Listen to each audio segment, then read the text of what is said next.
Don't forget, you can reach the latest episode of Potomac Watch anytime. Just ask your smart speaker, play the Opinion Potomac Watch podcast. That is, play the Opinion Potomac Watch podcast.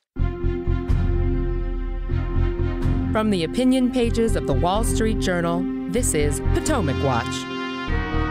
Welcome back. I'm Paul Gigot with the Wall Street Journal with Kim Strassel and Kyle Peterson. And let's listen to Kevin McCarthy talk about the 8 people who voted against him.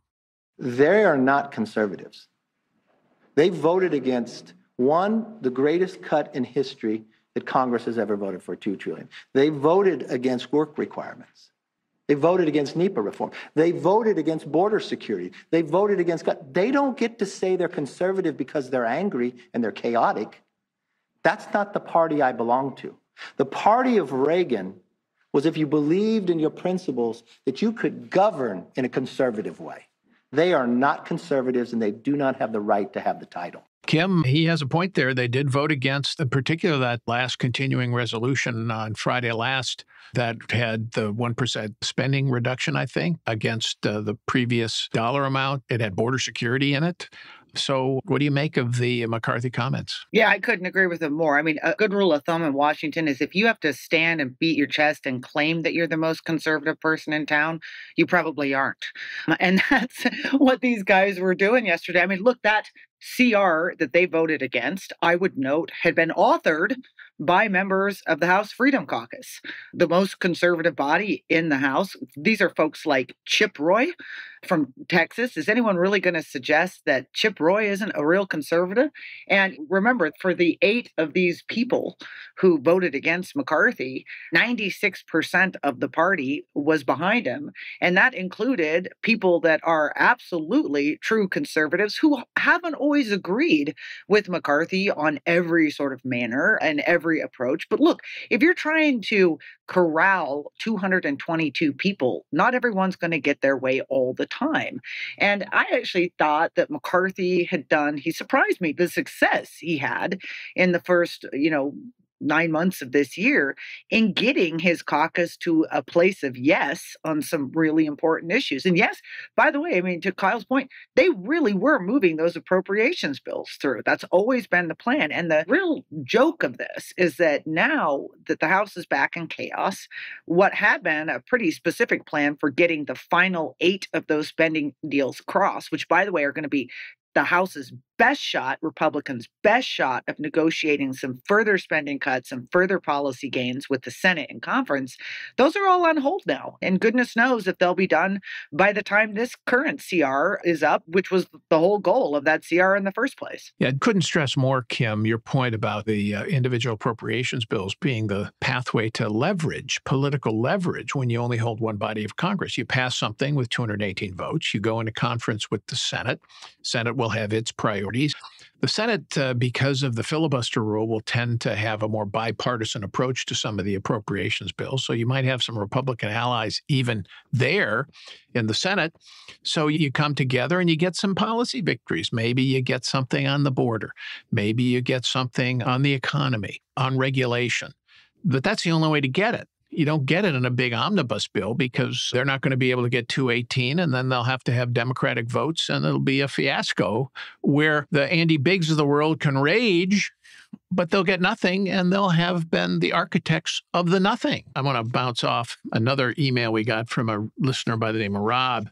He says, people like Gates, Lauren Burbert of Colorado, Marjorie Taylor Greene, and others come directly out of the Trump playbook. They are simply doing what they've been coached to do. They, like Trump, thrive on chaos. They encourage it, and it's so bad for the country, end quote.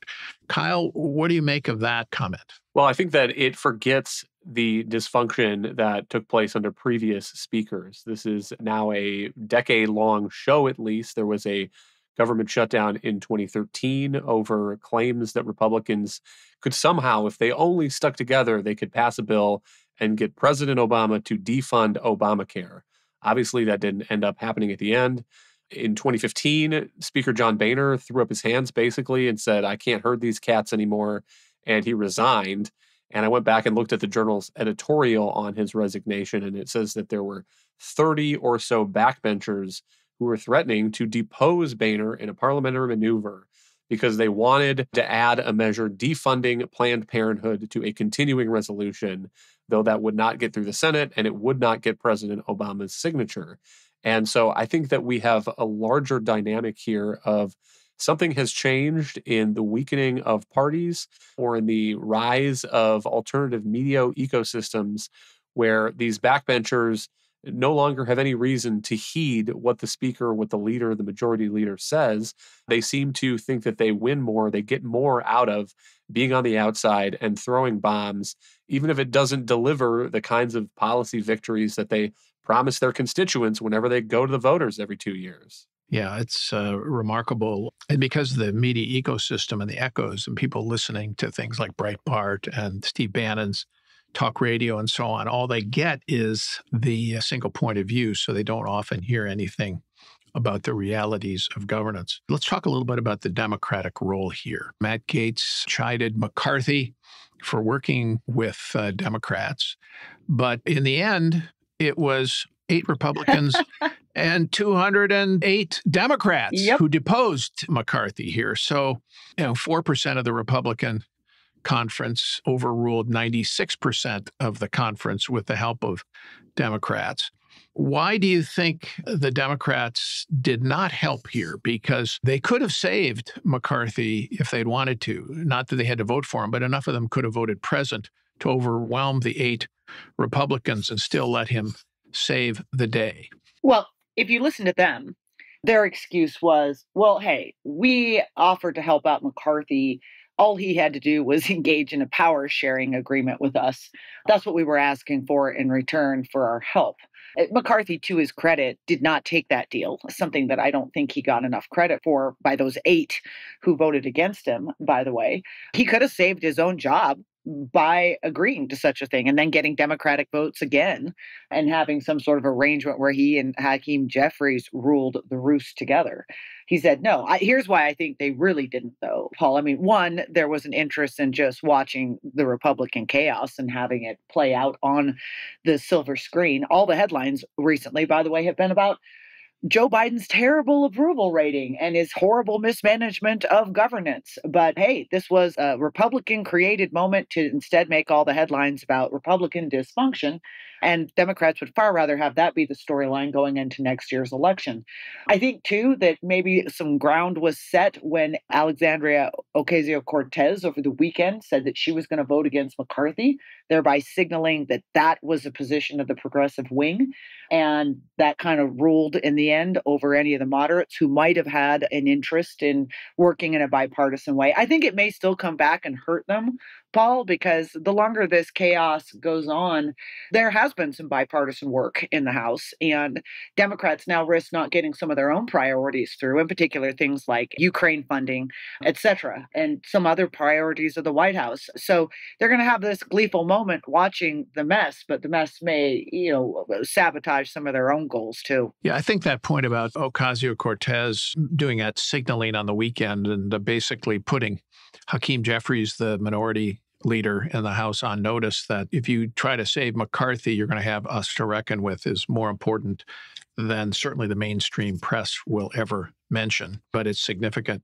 He could have jeopardized his leadership had he gone and saved Kevin McCarthy. So you mentioned the chaos. We're now in a mess. Speaker pro tem is Patrick McHenry, an ally of McCarthy, but he's only pro tem. He said that there will be a debate next Tuesday inside the Republican conference over the speaker and have a vote on Wednesday. That may be optimistic, to say the least. We'll see. Obviously, there's intense discussions behind the scenes going on among the members about who could possibly get 218 votes and then, of course, be effective in the job. You have some prominent names mentioned as possible candidates. Kyle, Steve Scalise, the number 2 in the House, majority leader from Louisiana. The problem is he's enduring cancer treatment now. It's just very difficult to go through in any circumstances, much less with a taxing job like the speakership. But he is doing some soundings within the conference. Jim Jordan, the Ohio representative who's chairman of the Judiciary Committee, something of a firebrand, but very smart. He is already announced, by the way. Has he announced? Okay. Yes, he's running. That'll be interesting to see. And then Kevin Hern, a member from Oklahoma, the Tulsa area. I don't know him personally, never met him, but he's in his 4th term. head of the Republican Study Group, which is a big chunk of Republican conservatives, although they weren't conservative enough for the Freedom Caucus, which broke off from the study group, if I remember correctly. But he could get in. So, there's a lot of things that have to be settled here. And I think it isn't clear if any of them could get 218 votes if those 8 members who took out Kevin McCarthy are going to insist on certain concessions. And frankly, why would you want the job if you're going to be subject to the whim of a single member who could put forward a motion to vacate? You want to change that rule to make the threshold a lot higher. I'd say 20, but I wouldn't mind if it were 50. Kyle. Yeah, why you'd want the job is, I think, an interesting question. I mean, politicians always looking for a promotion. On the other hand, Kevin McCarthy didn't last that long, and John Boehner, I mean, we have a long history of these backbenchers throwing aside anybody who steps up to try to lead them. The magic number is 218, and I don't know what's going to happen. I think it's very hard to predict. I think we went 15 ballots when we were electing Kevin McCarthy as the speaker, and it's possible you could go that many or more because it's not obvious who can bridge the divide in the Republican conference at the moment. Jim Jordan may get the support of some of the malcontents, but can he get some of those more centrist Republicans, the 18 Republicans in districts won by President Biden, or will they think to themselves, Speaker Jordan would lead us down a path that would make it harder for me to get reelected in my seat, depending on what the House does between now and November 2024. And so it's possible that Republicans will get together and get their ducks in a row and figure out some sort of orderly transition. Or it's possible we will have an interminable fight again where they get together and they go 15 votes again, and there's nobody who seems to be able to command a majority, and then they adjourn. And I don't know, it's going to be not great for the country, not great for conservative policy, but it will be fascinating to watch. Bad for the country, good for journalism. Is that what you're saying, Kyle? Just kidding. One of the things that McCarthy brought to the table, Kim, as you know very well, was he was very attuned to those seats that Kyle mentioned, who are the swing seats, the majority makers, the people who have to win in order to get to that 218 majority. 4 of those are in New York. 5 of them, I think, are in California. They tend to be tough seats. And McCarthy was excellent in terms of a couple of things. One, raising money for those people to be competitive, unparalleled fundraiser.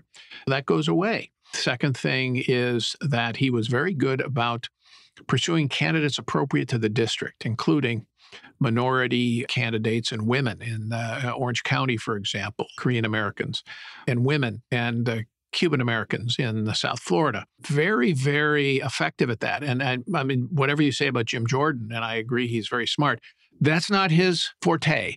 He is somebody who is much more attuned to investigations and policy fights. They're going to miss that attention and fundraising as they try to compete in 2024. And I'd have to say that after this, look, it's a long way away from 2024, but you'd have to say that all of this puts the chances of Republicans holding the House majority at somewhat under 50-50, if you ask me. Yeah, I agree with you. I mean, by the way, this was how Kevin McCarthy came up through the ranks, and he was excellent at it. This is a guy, if you went and talked to him, it was as he had the entire election history of the past 10 years on file in his head, who would run against whom and what their districts looked like. And he raised phenomenal amounts of money. He was great at candidate selection. And that is why, even though all the focus over the past week or so has been on these rebel, harder line conservatives, the focus now goes to all of those people that you were just talking about, Paul, because they're going to be the deciders here. Look, I mean, if you're a conservative, you'll probably be okay with a Scalise or a Jim Jordan or a Kevin Hern. But I would note Don Bacon, who is one of those moderates in Nebraska, he already came out and said he's not necessarily committed to Steve Scalise as a new speaker. And there's been a lot of talk about how there needs to be an entirely new face. So keep your eyes on, in New York, Mike Lawler or Mark Molinaro or Nick LaLota. Out in Oregon, Lori Chavez DeRaymer. These are going to be the people who now become the majority makers on this question of who becomes next speaker. Very, very good points. Thank you, Kim, and thank you, Kyle. The mess will continue. No doubt we will follow it as we go. And thank you all for your emails. Thank you all for listening. We're back every day on Potomac Watch, and we hope to catch you tomorrow when we are back at this stand. Thanks for listening.